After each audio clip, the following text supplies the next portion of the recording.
नमस्कार प्रिय विद्यार्थियों, कुछ महत्वपूर्ण प्रश्न रीट विषय और पटवारी पुलिस की परीक्षा के लिए उपयोगी है। महात्मा गांधी जी कांग्रेस के प्रथम अध्यक्ष किस अधिवेशन में चुने गए? बेलगाम अधिवेशन 1924 में। कब चुने गए थे? बेलगाम अधिवेशन 1924 में। गदर पार्टी की स्थापना कब और कहाँ हुई? तो ये हुई थी 1 नवंबर 1913 ईस्वी में सैन फ्रांसिस्को, अमेरिका के अंदर। गदर पार्टी किसके नेतृत्व में बनी? लाला हरदयाल के नेतृत्व में बनी थी। आगे अपना प्रश्न है, गदर पार्टी के पहले अध्यक्ष कौन बने? सोहन सिंह बख्खाना। महात्मा गांधी को केसरे हिंद की उपाधि से कब नवाजा गया? सन 1915 में केसरे हिंद की उपाधि से उन्हें नवाजा गया था। इनको महात्मा गांधी जी को। किस अधिवेशन में कांग्रेस के नरम दल और गर्म दल में एकता हो गई? लखनऊ अधिवेशन 1916 में।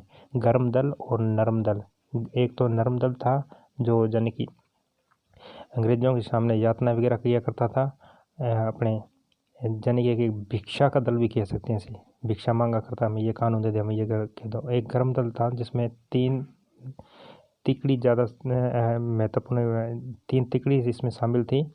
तो इसमें से लाल बाल पाल, लाला लाजपत राय, बाल गंगाधर तिलक, बिपिन चंद्र पाल, तो ये किस में शामिल थे? गर्म दल के अंदर।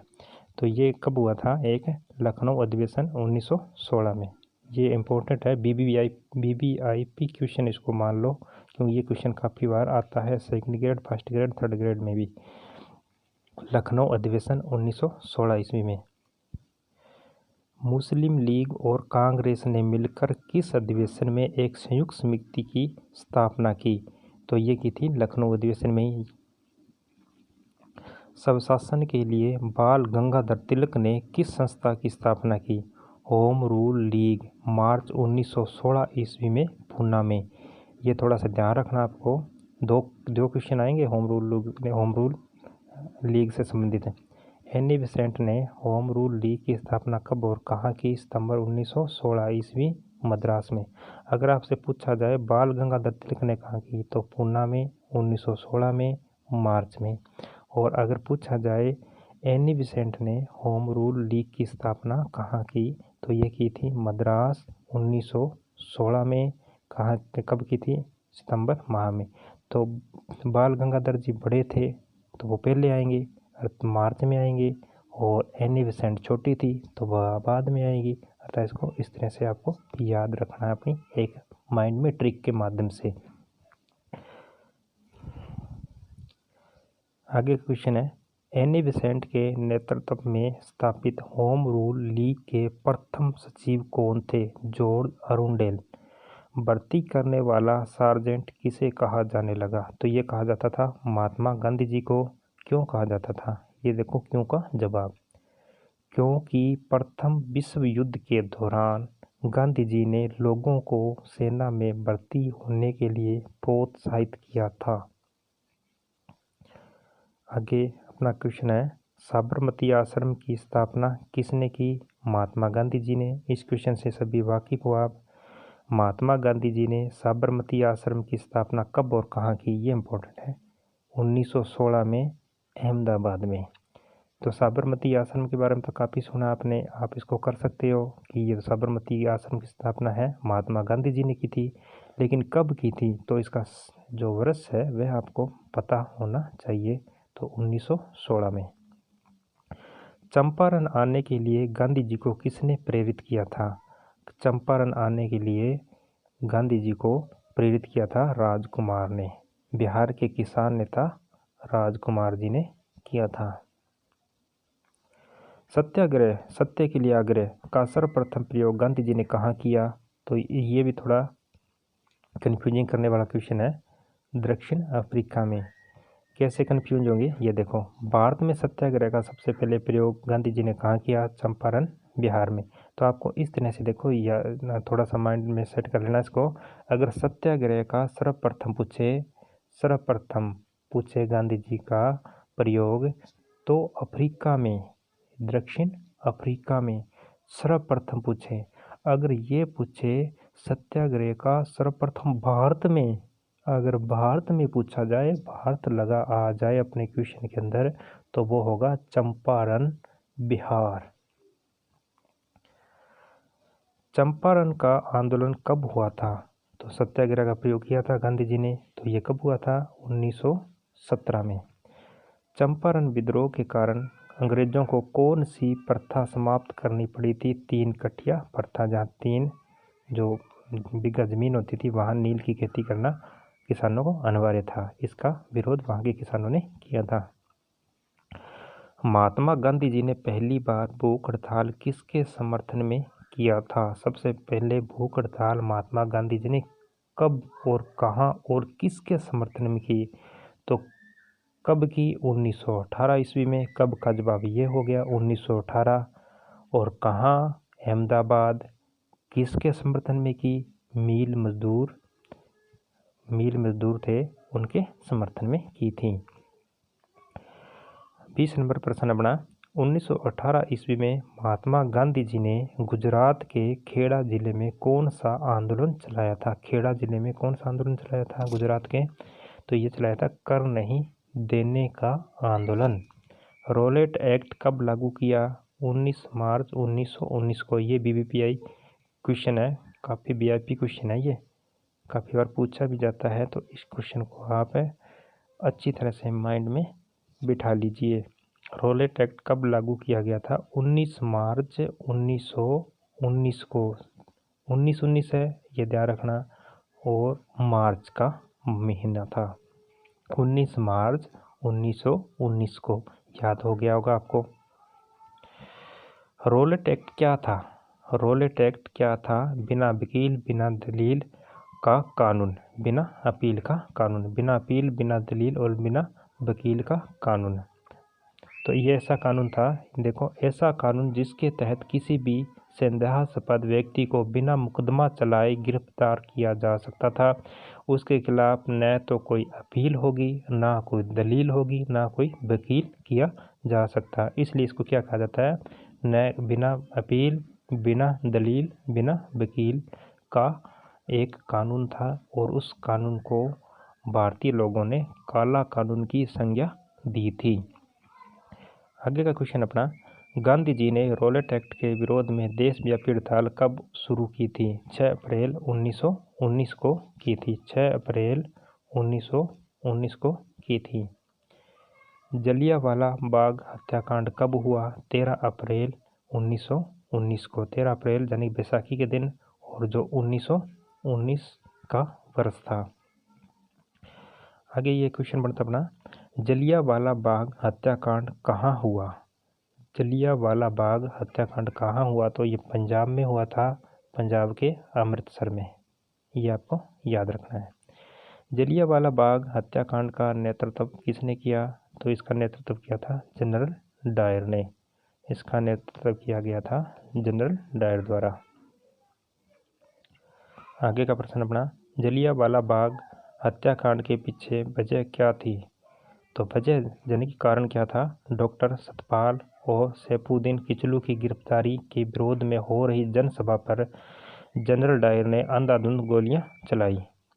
जलियांवाला बाग हत्याकांड में कितने लोगों की मौत हुई? तो ये आपको थोड़ा VIP याद करके रखना है कि सरकार, जो अंग्रेजी सरकार थी, उन्होंने माना था 379, और जो कांग्रेस समिति थी उन्होंने माना था 1000, यानी कि 1000 लोग मारे गए थे। जलियांवाला बाग हत्याकांड में किस भारतीय ने जनरल डायर का सहयोग किया था? तो ये किया था हंसराज ने। तो जनरल डायर का सहयोगी कौन था? भारतीय हंसराज था। और ऐसा माना जाता है, या ऐसी कुछ कहानियाँ में प्रचलित है कि हंसराज जब जनरल डायर अंधाधुंध गोलियां चला रहा था मुख्य दरवाजे पे खड़ा होकर जलियांवाला बाग में, तो हंसराज पास में खड़ा हुआ था और जनरल डायर का हौसला बढ़ा रहा था और तालियां बजा रहा था कि आप एक बब्बर शेर हो इंग्लैंड के, और आप वास्तव में एक अच्छा काम कर रहे हो। तो इसने सबसे ज़्यादा सहयोग किया था, और इसको एक आप गद्दार भी मान सकते हो, लेकिन उसके विषय में ज़्यादा चर्चा अपने नहीं करेंगे। किसने जलियांवाला बाग हत्याकांड के विरोध में वायसराय की कार्यकारिणी परिषद की सदस्यता से इस्तीफा दे दिया? शंकरन नायर ने दिया था। एक तो होता है गवर्नर और एक होता है वायसराय। आपको पता होगा 1858 ईस्वी के अंदर जो गवर्नर का पद है वह समाप्त कर दिया गया था। उसकी जगह एक नया पद सृजित किया गया था। उस पद का नाम था वायसराय। वायसराय का मतलब होता है राजा का प्रतिनिधि। अर्थात अब कंपनी शासन नहीं करेगी और जो शासन होगा ब्रिटेन की महारानी का होगा। और ब्रिटेन की महारानी अपने वायसराय के माध्यम से जो भारत में अब शासन करेगी।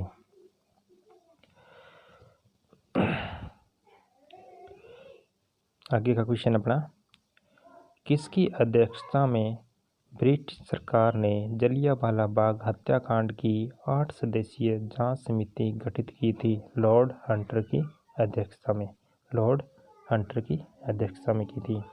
जिस जांच समिति का गठन ब्रिटिश सरकार ने किया उसके सदस्यों में कितने भारतीय थे? तो 3 भारतीय थे। यह आपको याद रखना है। कितने भारतीय थे? 3।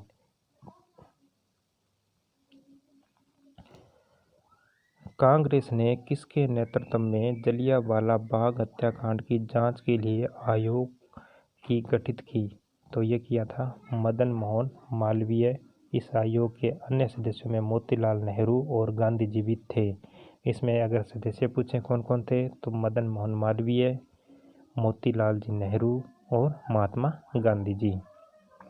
आगे का क्वेश्चन अपना, जलियांवाला बाग किस व्यक्ति की संपत्ति थी? जल्ली नाम के व्यक्ति की। खिलाफत आंदोलन किसके खिलाफ शुरू किया गया था? मित्र राष्ट्रों के खिलाफ, विशेषकर ब्रिटेन के खिलाफ शुरू किया गया था।